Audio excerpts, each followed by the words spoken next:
Welcome to Boss Rick Vlogs. Please watch my video. Sa video ito, mga boss, pag-uusapan natin yung pinaka-importante sa buhay natin. Kasi hindi tayo mabubuhay kung wala ito. Ito yung sinasabi nating tubig. Napaka-importante. Mapatubig dagat man yan, tubig man yan ng talon, or tubig ng kalikasan. Pag-uusapan natin sapagkat napakaganda. Kaya panoorin ninyo ang video na ito.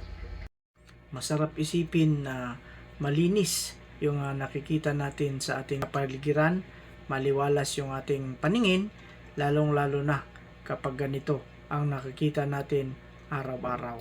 Masarap isipin. Pero bago yan, magpahinga muna tayo sa ating pamamasyal kasi medyo nakakapagod din. Kaya panoorin niyo yung video na ito.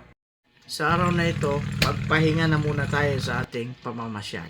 Nakakapagod din mamasyal. Baka akala ninyo. Kaya ang gagawin natin ngayon, maglilinis tayo.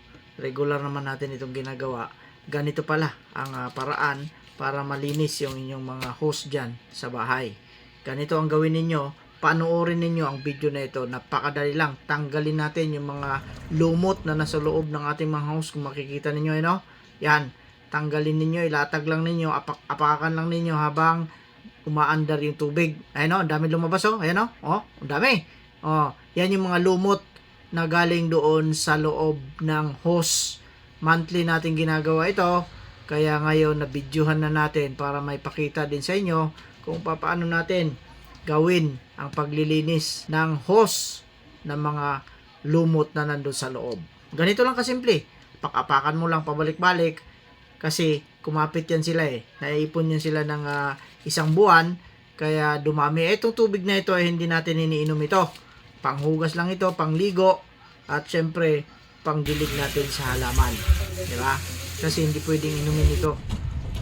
Kaya, may makikita ninyo Ayan, yan. Tumatakbo na yan. Yung mga tumatakbo na yan, lumot yan. Kasi inaapakan ko Apakan ko yung hose para matanggal sila sa loob. At syempre, sasama sila sa daloy ng tubig. Ayan tignan ninyo. Diba? Ganyan lang gawin niyo. Ang dami na.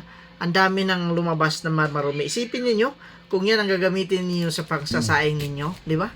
Masasama at masasama natin sa sinaing yan na hindi natin nalalaman. Kaya dapat sa ganitong mga tubig, pang ano lang talaga ito.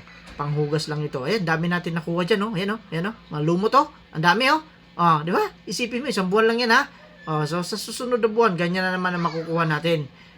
Di ba? Kaya ang gawin natin dyan, tapon sa basurahan. Regular nating linisin yung ating mga hose, lalo na yung mga hose, pero yung connection natin sa bahay, mahirap linisin yan. Ayan, meron pang natira, kunti na lang, lilinisin natin yan hanggang sa mawala yung mga yan. Ganyan lang gawin ninyo, tip ko sa inyo yan, para hindi kayo mahirapan, hindi na kayo kailangan magsundot-sundot pa. Ang gawin ninyo, patuloyin ninyo, open ninyo yung gripo ninyo, apak-apakan ninyo yung hose yan, medyo malinis na malinis na pero hindi yan inumin, hindi pa bawal inumin yan, yung tubig na yan.